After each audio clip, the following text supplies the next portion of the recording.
Kerry, welcome to the show. Why, thank you. Thank you for taking the time out.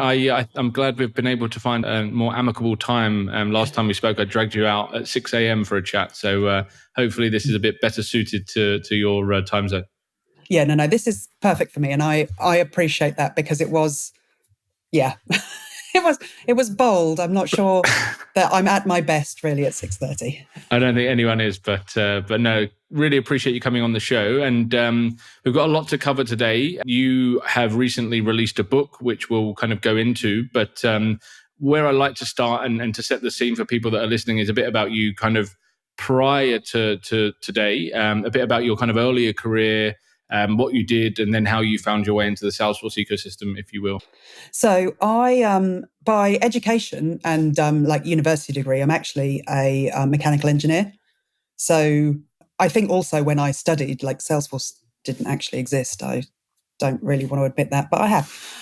So, I mean, I followed that career path because I like maths, physics, and engineering. So I did that degree. I very much enjoyed it. I went on to engineering sort of graduate program after that, and it was in automotive. And that's where I thought I'd be for a period of time. But the automotive industry is generally sort of quite cyclic. So it's a bit sort of boom and bust. Sometimes they're taking on a lot of people and then sometimes they're making people redundant. So if you're on a graduate training scheme, there's also going to be a proportion of those graduates that are going to be released. And that's the sort of situation I found myself in. So it was quite early in my career to find myself in a redundancy sort of situation, and also not likely to be able to find another job immediately in that sector as other organizations within that space. So automotive engineering will have also been making people redundant. So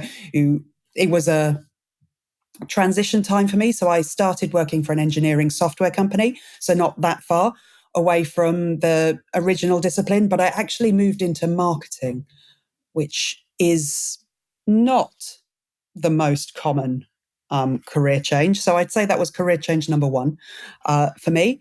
And what I liked about that was the human element. So I could use the engineering knowledge that I had and communicating that, but bringing it to people who were not sure about what we did. Right. So it was in the thermofluids space. So there's a reasonable amount of communication to be done there just to get people to understand what the product can do, all of those sort of things. So it exposed me to a couple of things, marketing and also software engineering, really, because it was a software engineering company. So I got a little bit involved in some of the product and the user interface design and all of those sort of things, understood how products were released, all of that sort of element. And then within that organization, they implemented Salesforce. So they did that in 2005, right? So that makes them pretty early on the journey, especially for a sort of small to medium enterprise business when most of the applications that we were using were not in the cloud.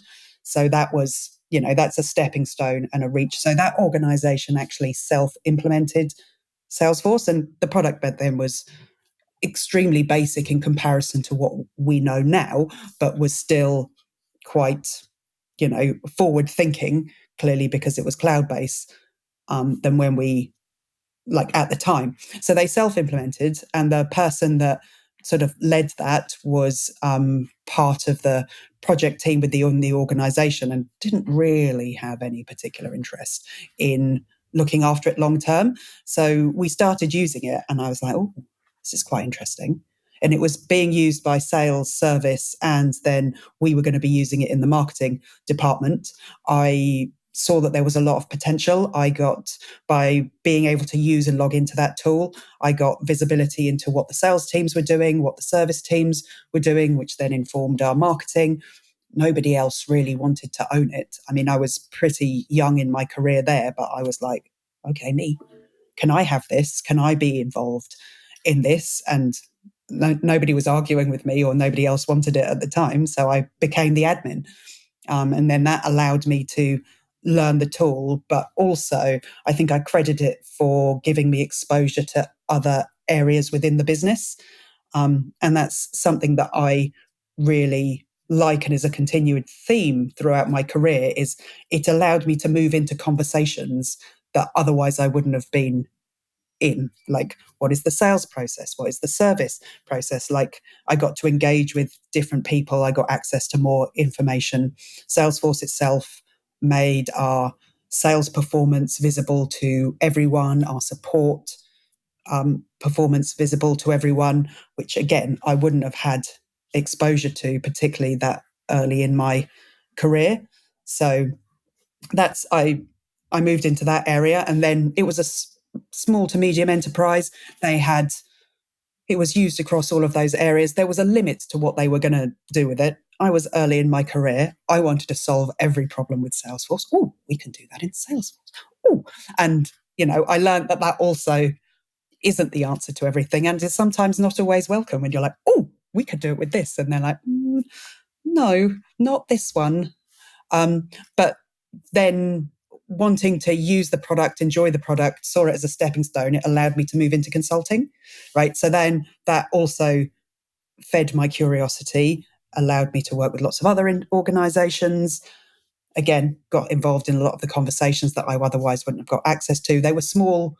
It was a small consultancy, so you worked with lots of individual companies doing a varied range of things. You were responsible for everything. And then through my career, I've moved from sort of boutique, or moving up the scale in terms of size of boutique. And then the organization I worked for was purchased by Accenture. So that found me working at a global system integrator. So I had exposure to what it's like to work on the projects of that scale, on projects that are much bigger, at typically the more cutting edge use of the product, because those larger enterprise organizations are the ones that are putting in the newer product elements, or they're pushing the boundaries.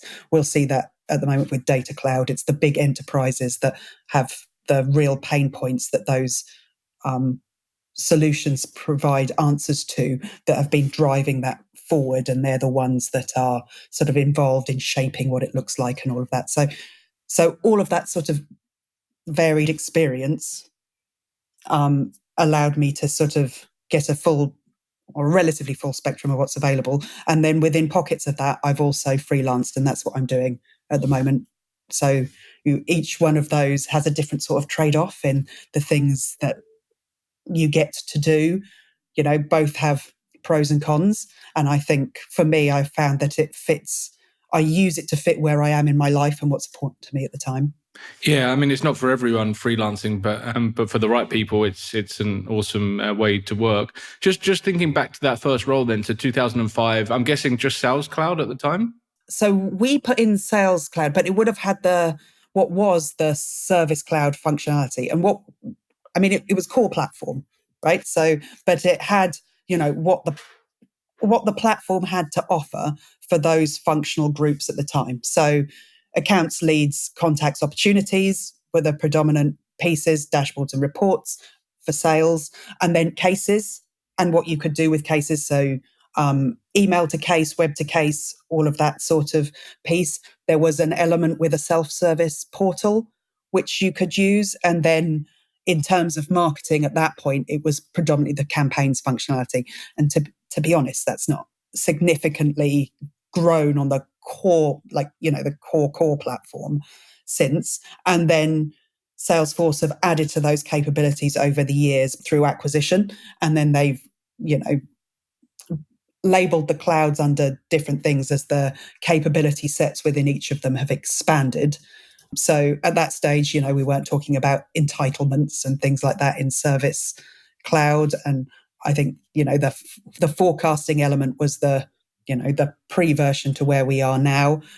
But at the time, it was, quite forward thinking for what it was, and organizations were therefore using it. So I think I was lucky in the sense that this organization were open to all of these functional areas being involved in doing it. And it also allowed me to take what felt for me at the time, some bold steps. So I was working in marketing, but it was used by the sales teams, and there were at different locations globally, but I hadn't really had a great deal of exposure to sales or service at the time.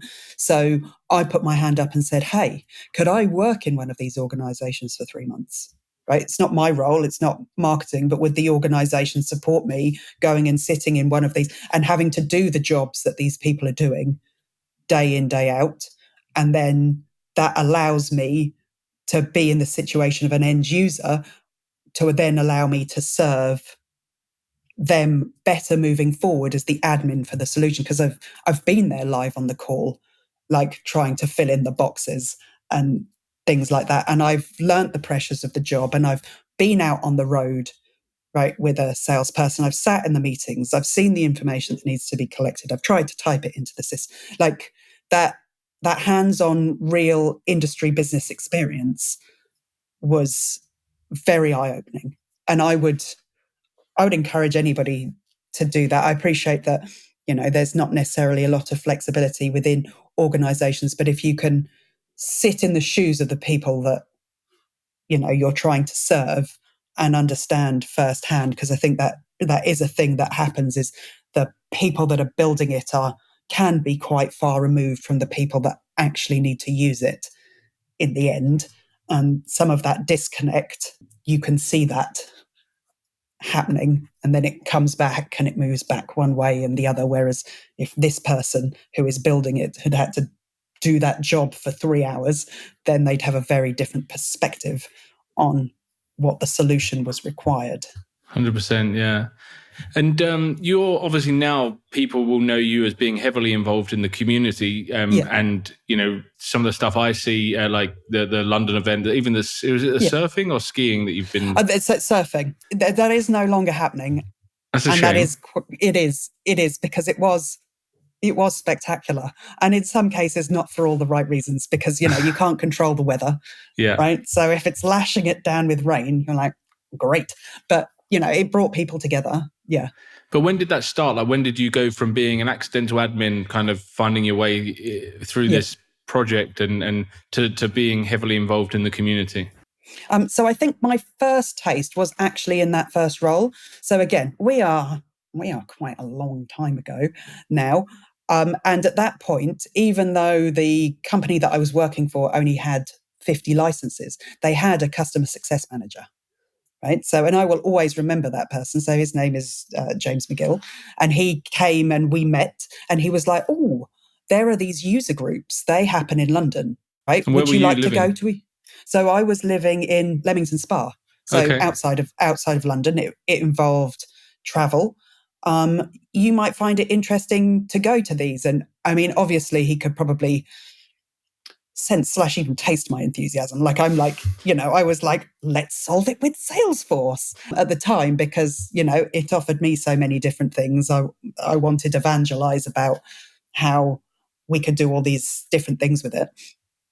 So then that allowed me to connect with other people. So I went to the user group, and they were, relatively small. It was only one location in London. It wasn't a thing that I was aware that people were talking about, but it allowed me to connect to people. So even back then, I saw the value of, not that I saw it with foresight, but I experienced the value of connecting with other people.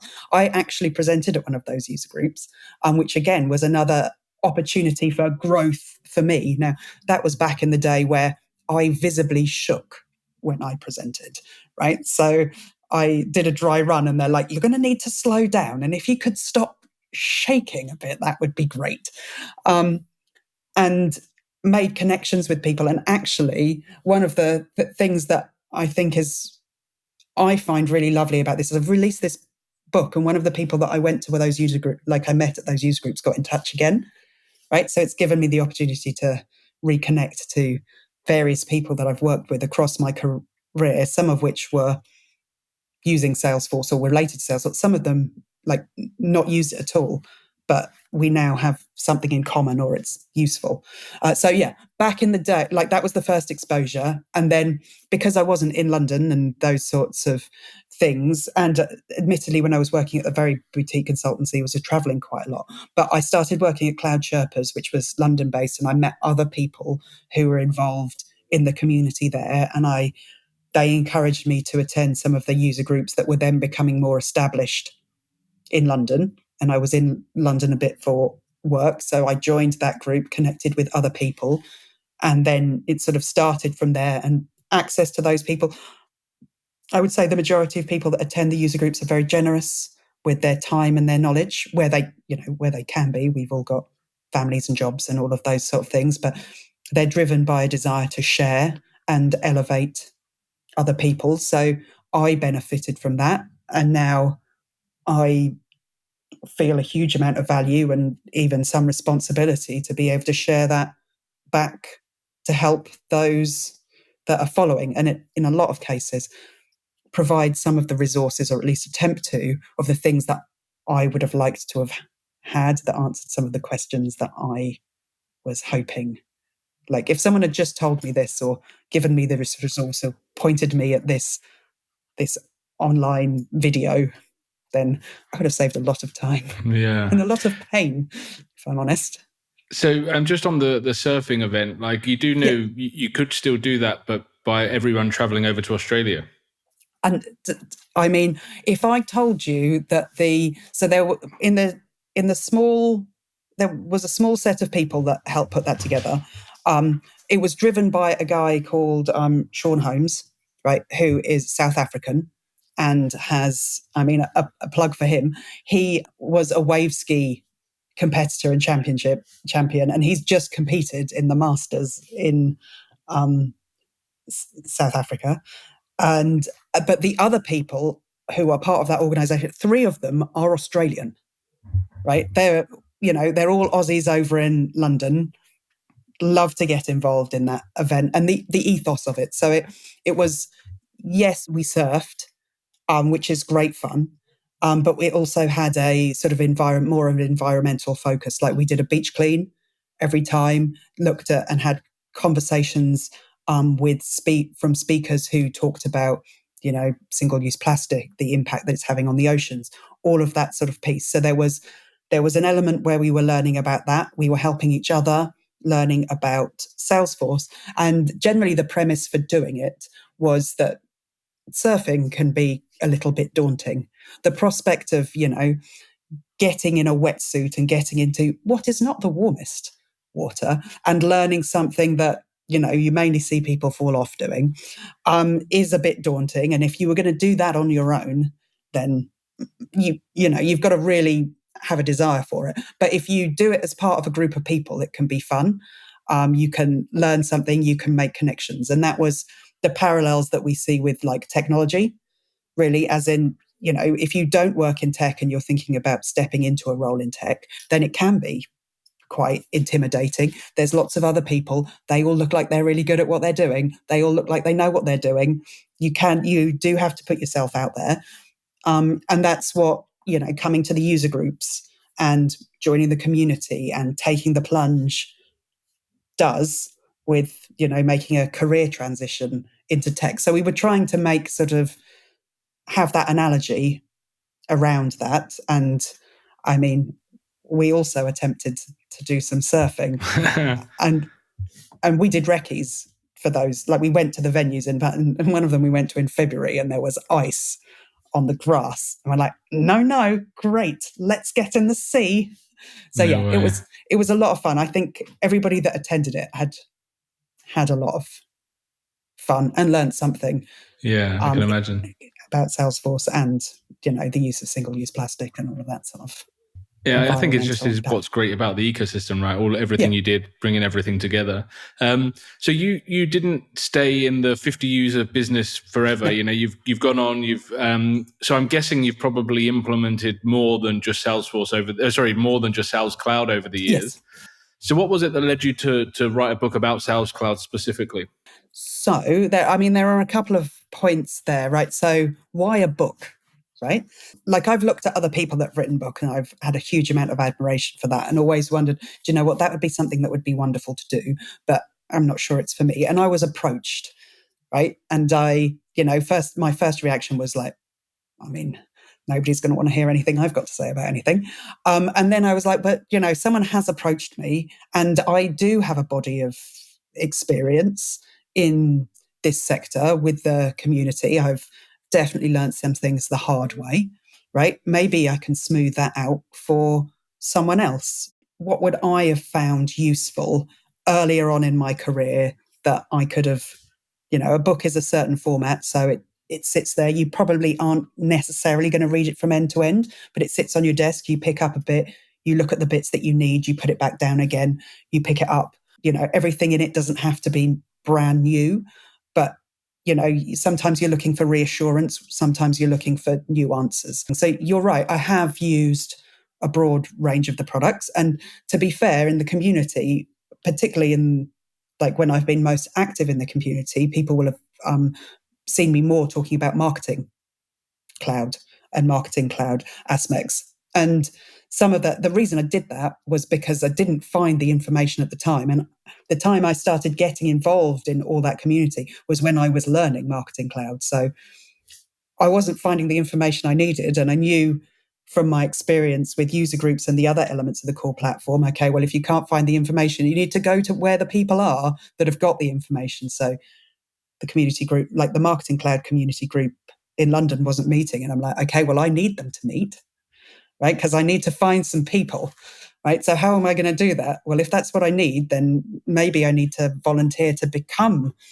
someone that's making that happen so that I can get what I need from that. And I went on to talk at events about marketing cloud because there wasn't a huge amount of other people doing it. And I'm like, well, maybe if I do, some other people that know a lot more than I do will start doing that as well. And then I can go and sit and listen to their talks. But when it came to writing, say, this book and why Sales Cloud, the reality is that over the span of my career, I've probably done the most different Sales Cloud implementations, right? Or worked on pockets of Salesforce, the Sales Cloud, in the most variety of ways. So initially I was doing it as an end user, right? And I worked with a really strong sales director who had a really clear vision. And I learned a lot about sales process, why that was important, the leadership, the behaviors, how those behaviors impact adoption on Sales Cloud. And then I worked because, again, I was relatively early in the Salesforce journey. So there wasn't a marketing cloud back then. There was sales and service. And we worked with a sort of SME customers, and they were all interested in, how do we forecast? How do we improve this sales process? How do we get information onto a central system as opposed to spreadsheets? How do we improve efficiency of our salespeople? All of that. So I will have sat in many different organizations and listened to how the sales function has tried to address the challenges that are happening with the organization and how Salesforce and Sales Cloud specifically has played a part in that. So by focusing on Sales Cloud, which is also one of the most utilized products that Salesforce have, I can both get down information about why it's important to understand the business, right? And the business language and the terminology, how it's important to have an understanding of how an overarching project. So, how you define success at the beginning, that change is an element that you need to understand, that includes training. It's not just about the build. It's not just about whether you can build fields. It's fitting it for purpose. Talk a bit about the user experience and how that's significantly, like the tools that you have within Salesforce have significantly changed over the years, and then follow it through to, some of the aspects which are more project related. So I could create something that is more naturally fitting of a book format as opposed to here's a 30-minute presentation about that. You can't get into all of those pieces, and wanted to put something together that covers the full life cycle so that someone can pick it up and they can look at it and go, okay, well, I don't know much more about that. I need to deep dive into it. And then they might step off into other resources. But some of it was about knowing what you don't know, because that's what I didn't know at the beginning. I thought you could solve everything with Salesforce and it would just work. I'm like, okay, well, change management. Oh, that's a thing. And you have the terminal, you have the words, the terminology, you see where it fits in the process. you can get into it more into it. So you like you said, you've worked across so many different environments implementing Sales Cloud. Like you still today hear, well, I do, I'm sure you do as well. You hear of these companies that think they're just buying, Microsoft Word, plug and play, off you go. Like it's an off the shelf solution that is probably more expensive than they would like to pay for what they think they're getting. But for you, like, how much do you need to stress that every Sales Cloud project is different? And like, what's the differences from company A to company B that people need to be aware of and understand that their requirements are unique? Yes, as a specialist, you go in and you're there to advise them on Salesforce best practice, but you don't know their business and you need to understand their business to be able to deliver that best practice effectively. Every business is different, right? And they all have a different focus. And I suppose one of the ways that I think was most striking for me earlier in my career is how for every organization I've gone into and used sales, nobody is forecast in the same way, which completely surprised me, because you're like, okay, well, I worked with this organization and this is how they did it. And they heavily relied on, what in Salesforce we would know as expected revenue. So that's, the value of opportunity weighted by the probability, and that's how they do. And then you walk into the next organization and they're like, nah, not interested in that at all. In fact, you can hide it. So I thought that, exposure to a couple of companies would give me like, oh, well, I've used this functionality before. I can help you. This is how we do it. And they're like, we're not interested in that on any level.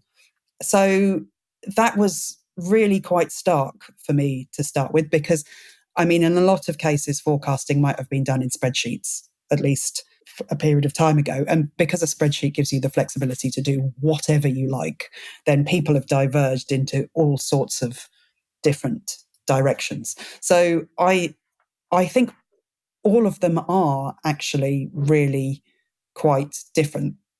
Although, so there's a couple of points. So one of them, a classic for me, is I'll step into any organization. The first thing they'll go, oh, what we do is really quite simple. And you're like, okay, right. And you're talking to someone who's been working there for 10 years, right? So it is simple for them because for the last, 5 years, they've been doing the same thing every time. So they go, oh, we just do this. Oh, and you ask a couple of questions and you pull on a thread, and it's like, oh yeah, well, when this happens, this happens. Oh, but someone over here knows. Oh, well, then we talk to finance, right? So finance, yeah, and they have their own process over, and we do bring those out as slightly different. Okay, well, these people, okay, well, we manage this. We've got a spreadsheet over here, and we manage this, and then so you sit with someone, and they're just like bringing out all of these different things that they're like, oh no, this is really simple. And only when someone starts to explain what they do to someone external who doesn't have the same frame of reference or the terminology that they in their organization have been using for years, do you understand that there is variation and different ways to interpret that. And I mean, most organizations that are successful because they have a deep understanding of what they do, and they have refined that over a period of time.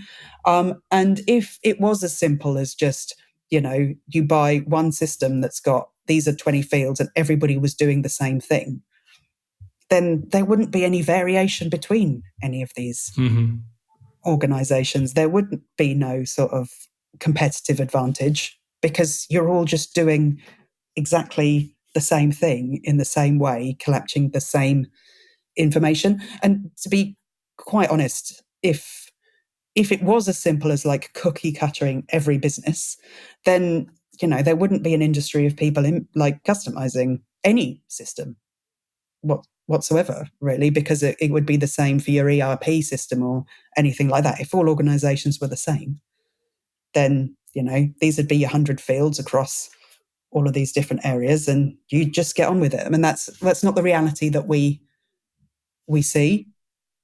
And it also doesn't provide any ability for innovation or differentiation or change, which is all things that organizations are talking about all the time. So you mentioned previously your sales director working for that person was really helpful for you, but gave structure, like they knew what they knew and knew Yeah. what they needed to get out of the Yeah. system. Yeah. How important is that kind of senior business representation on a project?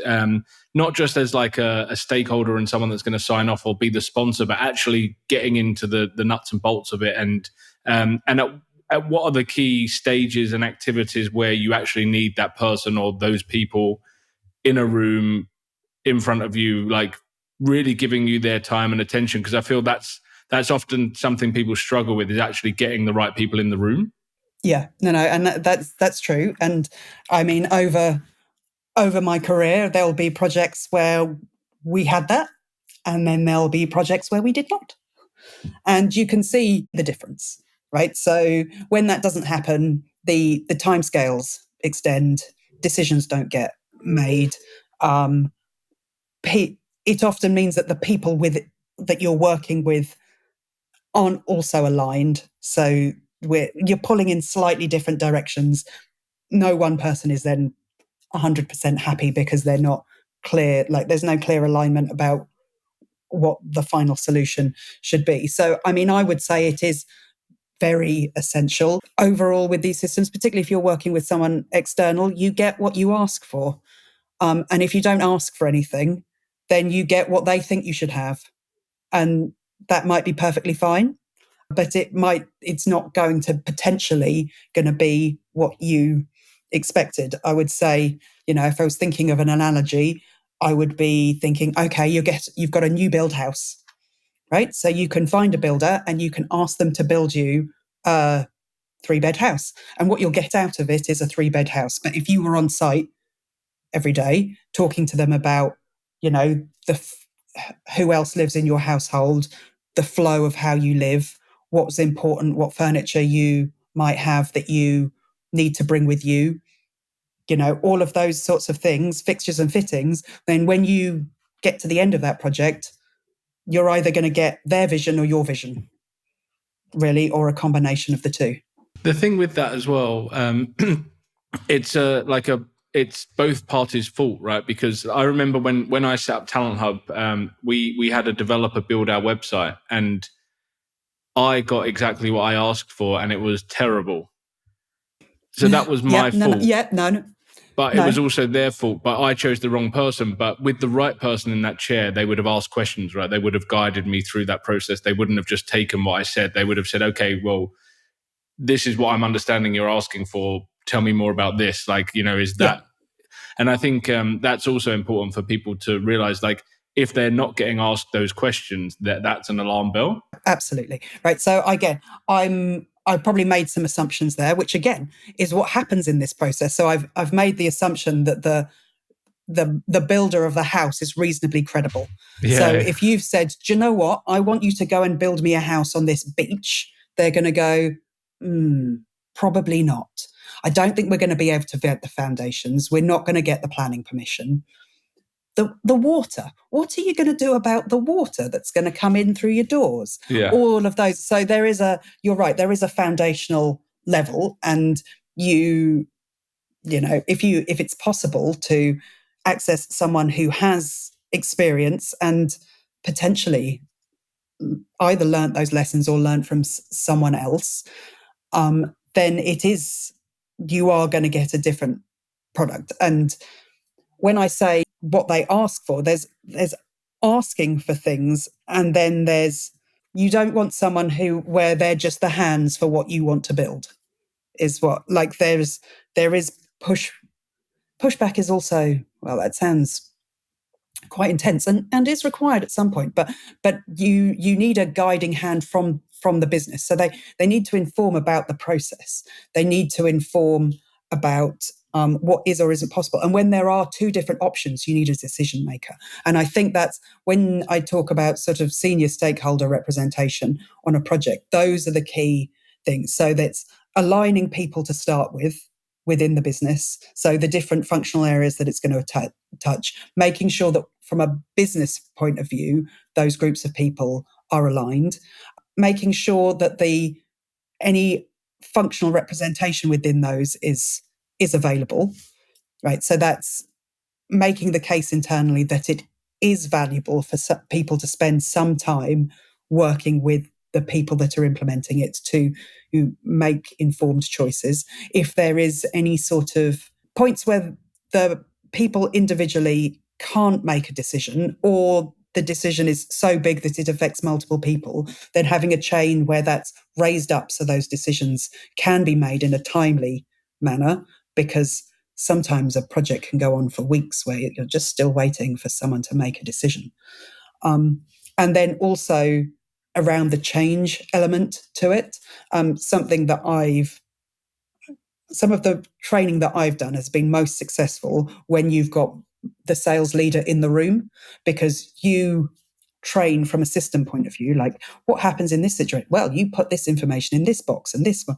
But if someone's got a sales process question, so if we have a customer that does this mean we use this stage? Do we take it back a stage? Do we do that? Then that's not a system question. Yeah. That's how as a business and from a business leader point of view should we handle this? So working in collaboration and having that person in the room, one, asserts the importance of it, and two, allows any of those other more functional business questions to be answered in a timely manner to allow you to move on. Because I think people earlier in their career, if they're not getting that time with the right people, they'll try their best, but then they'll probably be like, but I've got to get this delivered. Yeah. Does it just come with experience where you say that this isn't going to go in the direction we want it to go unless you are going to be in this room? Like, I can't keep delivering this unless I get you to commit to doing that, especially in consulting, right, where you've got a budget, a deadline, you've got to get things hit. It could be quite easy to go, I've tried my best to get them to commit to being involved, but I'm not getting that. And then at the end, they're going to be like, well, you haven't delivered what we were expecting, but that person hasn't been giving you their time either. So does that just come with experience to have that confidence to say, I know that this won't go how we want it to go unless you start committing? Yeah. And don't get me wrong, that's a very challenging situation. And depending on how you're working, and it also comes into the relationship with the organization and the whole and the people who are implementing. So there are, in projects that I've worked on, if I'm going in individually, then when I've gone in, it's because it's been later in my career. I have a range of experience and they've chosen to work with me because they're buying into that experience and they want that sort of connection. So at that point, I've worked to be a trusted advisor. I've listened. I've found out where I can push and where I can't, what is important, what isn't, those sorts of things. So yes, later on in my career, I've been able to have those conversations. Earlier on in my career, it's likely that I haven't been working alone, right? And as part of that, I would anticipate if that individual person in that role is not getting the contact and the answers that they need, then ideally they would be escalating it within their organization so that an engagement manager or whoever was involved who asserted the credibility can have a conversation with the counterpart to be able to see where that problem is, if indeed there is a problem, whether it's just time and whether it's making that case. Then other things that help to not get to a point where you've gone, all the way along the line and it's just a point at the end and ta-da, not what anybody wanted, is to see how you can feed in that playback early on, right? And see cause and effect. We didn't get this, so we did this. Right? Is this what you wanted? Okay, if this wasn't what you wanted, then this is how we course correct, right? It's much easier with Agile, right? Because it's small chunks of and then over time, the external team that are delivering, everybody converges to more of an understanding of what that particular business and the stakeholder involved are doing. But I would definitely try to learn those things and learn and indicate the gap between where the implementers might be and the business might be early. right? So even if you have to illustrate something with okay, we didn't get this information, so we've done this, right? And do it early and cheaply. Prove a point. Right. Yeah. And sometimes, and I've definitely been in some circumstances with customers, even when I've been working on my own, like, you've said it a couple of times and they're adamant, right? You've said it a couple more times and you're like, okay, I'm on the line here, whereas like, they're just going to be so irritated with me that we're going the other way. Like it's becoming counterproductive. And then you're just politely there and gracious at the point that they go, oh, you're right. Like, because there will be that point, right? It's just trying to move it early. And then once you've built that relationship capital, you have it less moving forwards. I guess for someone that maybe isn't as experienced, but because there are people now that are going out on their own, right? They're going and setting up these businesses and they don't have the level of experience as you do. Yeah. I guess advice in that sense would be like put something in writing, I guess. Like say, I've tried on multiple occasions, haven't got that. Like, so you've got something to go back to, because I think it's otherwise it's kind of your word against theirs, which actually leads me on nicely to the next question, which is about scope. And I know there's often disagreements, misunderstandings, businesses, end customers, partners, sometimes what's delivered at the end of a project isn't what the customer was expecting. And there can be various reasons for that. One of them is because, the stakeholders haven't been engaged through the process, but because the scope was never properly agreed or like signed off or understood. What have you seen to be some of the biggest reasons for that being an issue, and how can people on both sides of that fence protect themselves?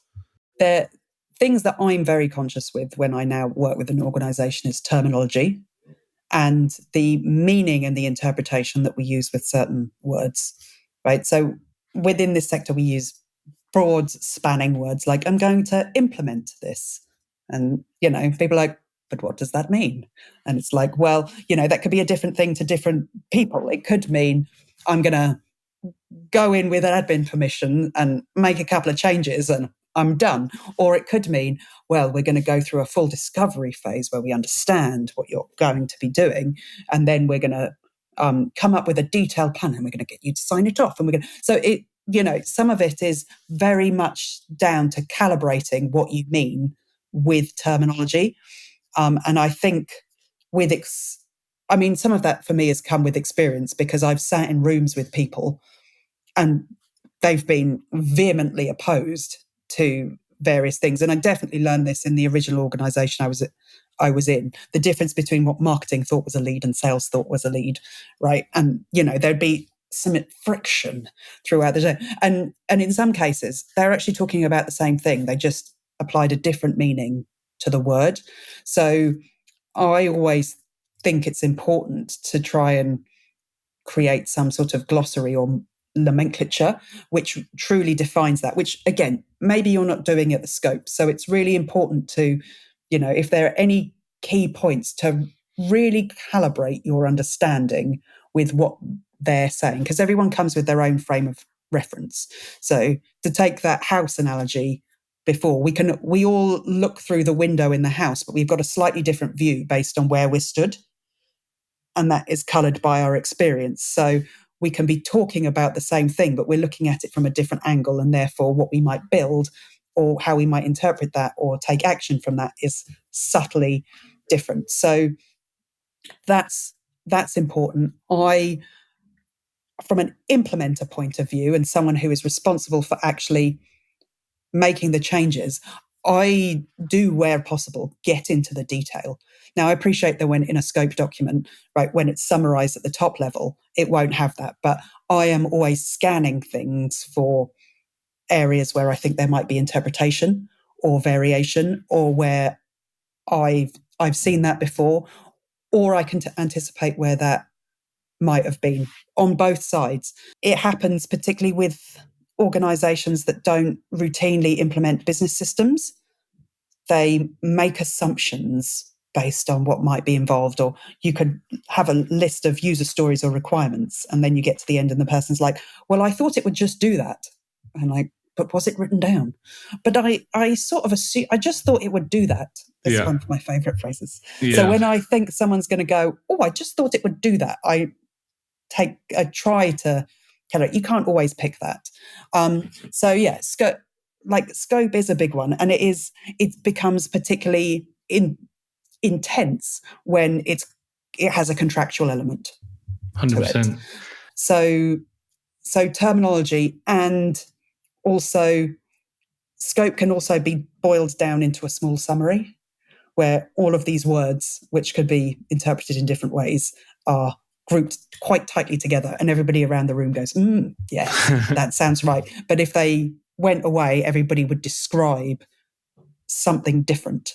So it's getting that alignment, or identifying where that alignment might not be happening and getting it early, which you can do by demos, asking questions, getting visuals in front of people. And something, I mean, in the book, I dedicated an entire chapter to sign off, which is not a glorious or interesting topic, but it does mean that during those regular steps in the project, the people that are invested in it, who have an opinion, have to get around and at least in principle say that they agree, which would then prompt them to ask more questions about whether what was being done here was in line with what they were expecting. I can't remember who it was, but someone I spoke to before taught me the concept of a $0 in your world, £0 change request. Yeah. And that I think really sets the tone from the partner side, yes. Right? Because for anyone that's listening that hasn't heard of that before, it's like if a client wants a box red, but then they want it blue, that's scope. That's a change in scope. Yeah, yes, but it's an easy change to make, right? So rather than telling them that you're going to change scope, you say, right, that's a change request, but it's a $0 one. We're not going to charge you for it. But you set that from the outset, because I feel like if someone was getting these $0 change requests all the time, they'd get their head around the fact that they are actually asking for things that they didn't originally ask for. Yes, and it prompts them to then potentially, depending on how proactive the person is, to then look back at those items, the other things in the and critically analyze those. And maybe I should just clarify what this means. Maybe I should clarify what that means. But yes, having that audit trail of change is extremely important, particularly when it's an external company and there is a contractual element to that. But even before a project is kicking off, so a customer engage you, they say, right, we're buying Sales Cloud licenses. I guess a lot of the time they're saying, because we want a source of truth, we want to be able to report on X, Y, and Z. We want all of our sales reps to be out in the field and using a CRM.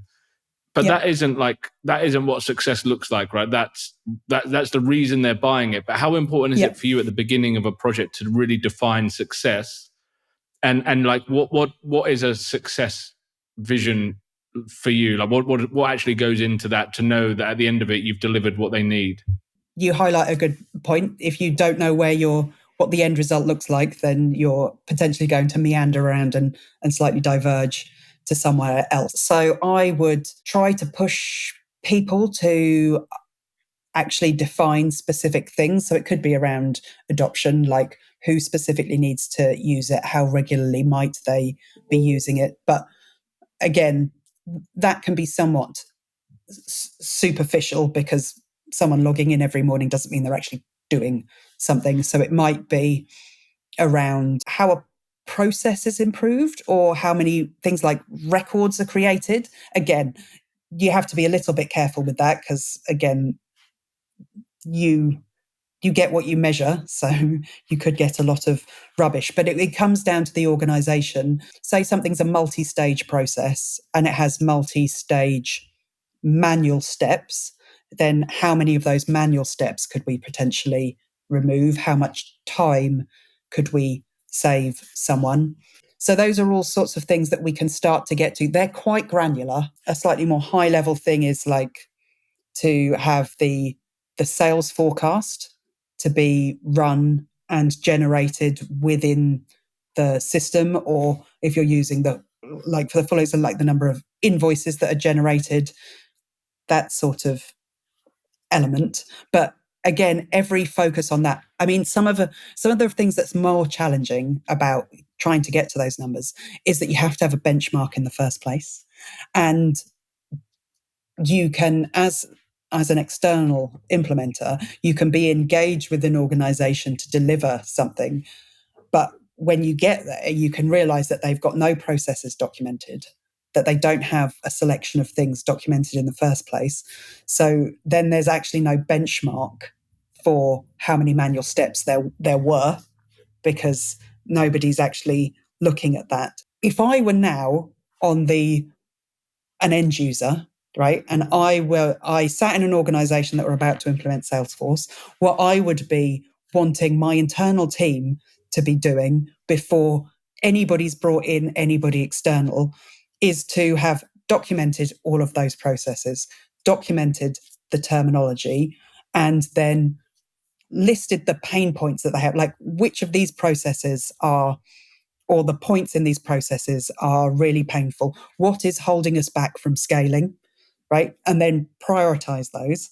Like which of these, if we took this away, if we took this away and we took this away, how would that change what we could do and how we could operate, what level of customers we could engage with, and have that as a body of information to talk to anybody external, because they're going to come in and they're going to ask all of those questions, right? So the question is whether your team are involved in documenting that and focus. And I suppose one of the ways that I think was most striking for me earlier in my career is how for every organization I've gone into and used sales, nobody is forecast in the same way, which completely surprised me, because you're like, okay, well, I worked with this organization and this is how they did it. And they heavily relied on, what in Salesforce we would know as expected revenue. So that's, the value of opportunity weighted by the probability. And that's how they do.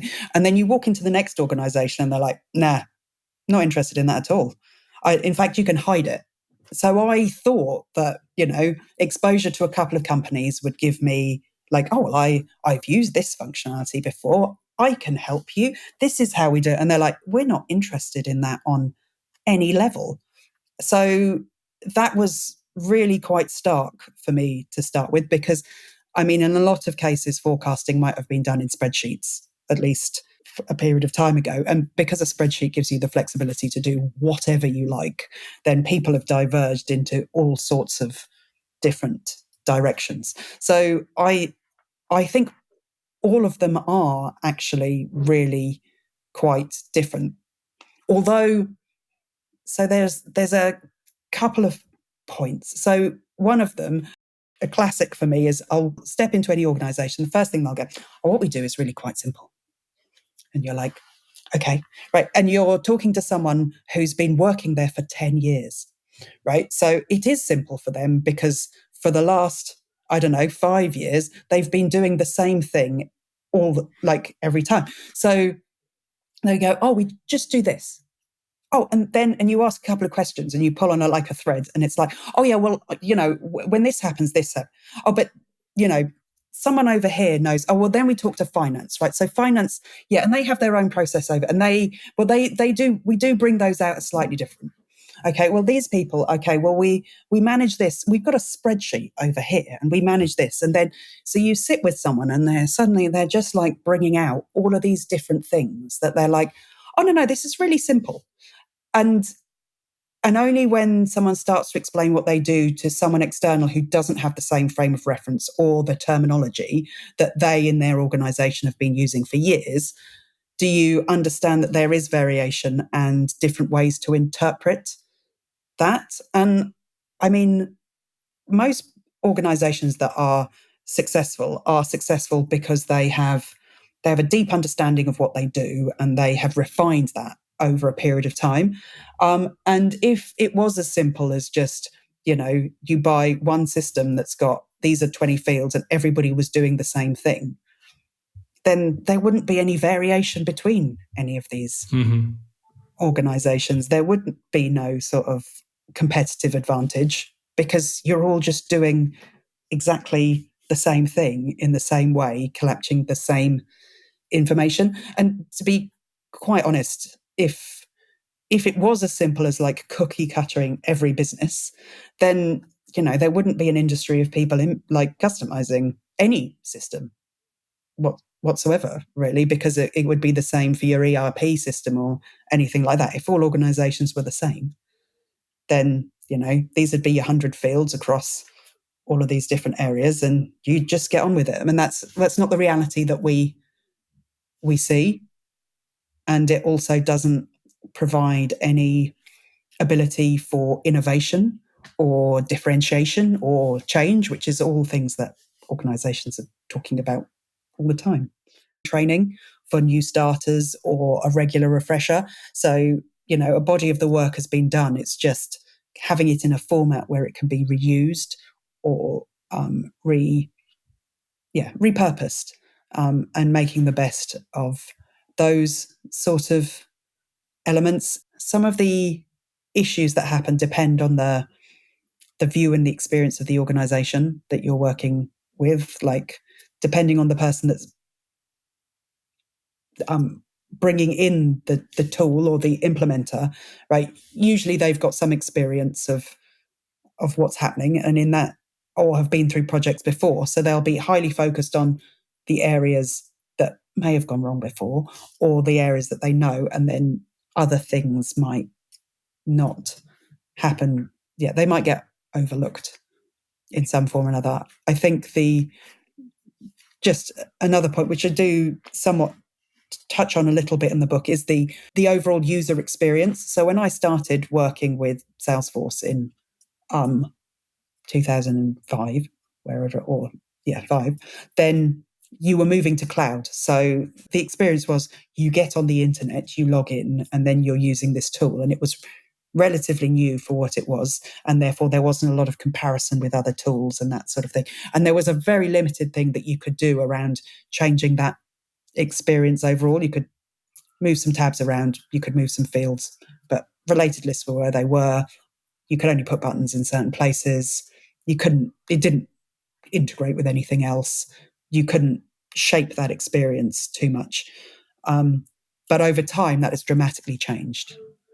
And you can now craft that both in terms of the UI and, how people access Salesforce, like for mobile and things like that. And there's a lot more flexibility within the mobile tool that you can make choices about what someone's experience is when they use the system and what they're asked to do.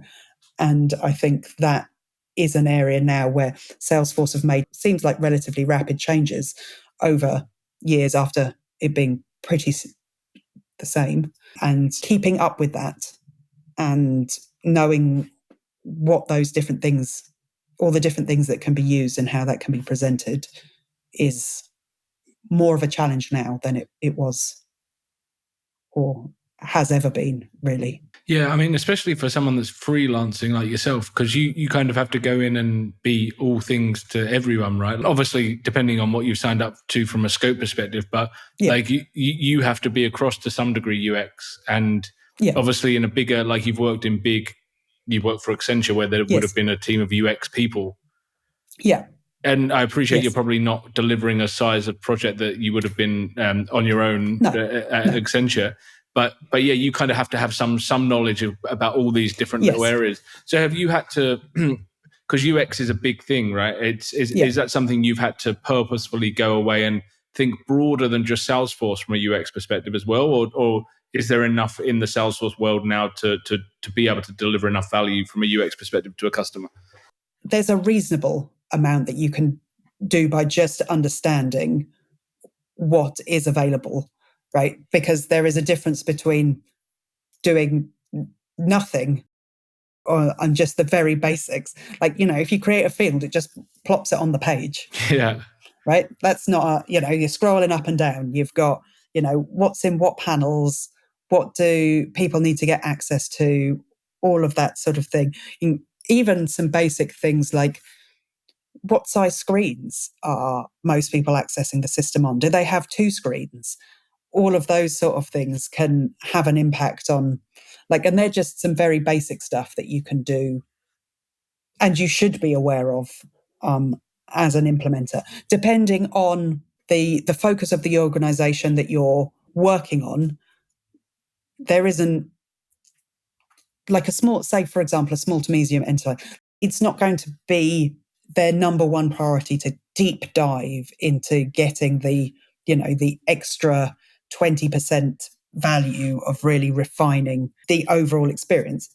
But, you can get a good 50, 60, I would say probably 80% there by just asking people, understanding what it's like to be someone in that role, and do the best you can with the tools that you've got readily accessible to you to be able to make that work. Mm-hmm.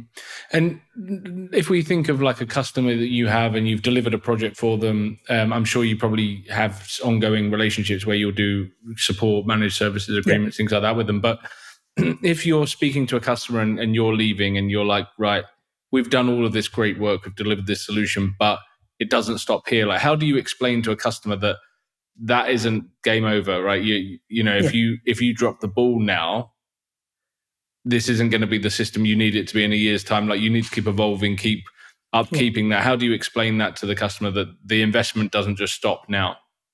Yeah. And, I think that's a conversation that goes on. And ultimately, it is down to every individual business to decide that. And some choose not to and find out the cost of that potentially later.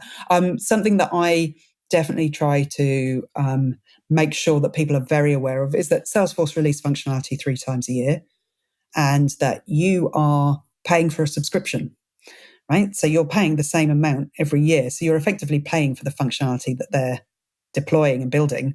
So if you're not using it, then you're also not, getting the full value of your license fee. So as a bare minimum, you want to be assessing what might be coming in, and particularly looking for any new functionality that addresses any potential limitation or restriction that you might have had in the past, or anywhere where some functionality might have been brought online, but you've got an alternative tool that you've used that for, and is this appropriate or not? So try to illustrate that. I also personally think of Salesforce as a bit of, it's almost like an additional employee that you have, objectives for and expectations of every year. You would expect it to, it might take some, what is training, i.e. admin. It might need to be, adjusted to understand how your business has changed, but that you should be looking to set it targets and objectives. And is it still delivering value? Is it, or is it just sort of sitting here, not earning its keep? Mm-hmm. Certain extent. Yeah, it's a good way of looking at it. And when you think about, people you do a performance review every year with your person. You don't just write them off if they didn't understand. You have to, help it understand, and people's businesses change. So, organizations where things don't change very much can sort of get away with, at least for a period of time, not investing much. But we live in a time where everything is changing now. So I think it becomes less possible for an organization to go, do you know what?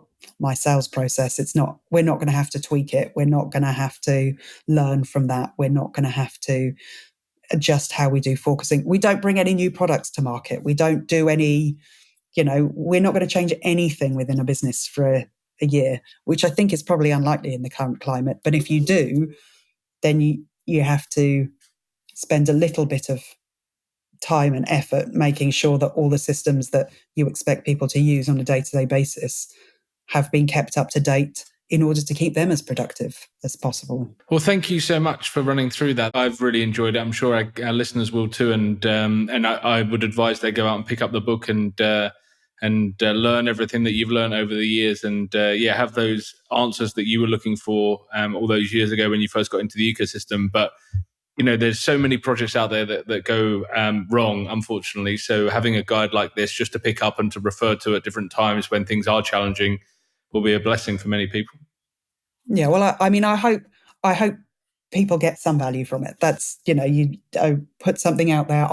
It definitely would have helped me. And a lot of it is more the sort of supporting elements, like the difference between the methodologies. What's the role that DevOps might play? What are the different names of the testing thing? Like just a couple of things where you'd pick some stuff up and go, okay, good. These are the words I need to be using. This is when I speak to someone who, even if I'm working on a bigger team, right, I'm going to engage with the test team. Here's what they do. Okay, I'm going to have a better conversation with them because I've got more of an understanding about what they do and why it's important and all of those sorts of things. Yeah, 100%. Well, if anyone's listening and they want to reach out, pick your brains, ask any questions, where can they find you? So predominantly LinkedIn. I have been on Twitter/X, but I'm not on there as much at the moment. So LinkedIn is probably the best place. Awesome. Well, thank you so much. I've really enjoyed the chat. Yeah, lovely. And thank you. Thank you for taking the time. And I hope to make it out to Australia again soon. I hope so. Hopefully for a surfing trip, maybe. Well, yeah, I've spoken at a user group. Who wouldn't twin a trip abroad to talking at a user group? 100%. Thank you very much. Lovely. And you, thank you.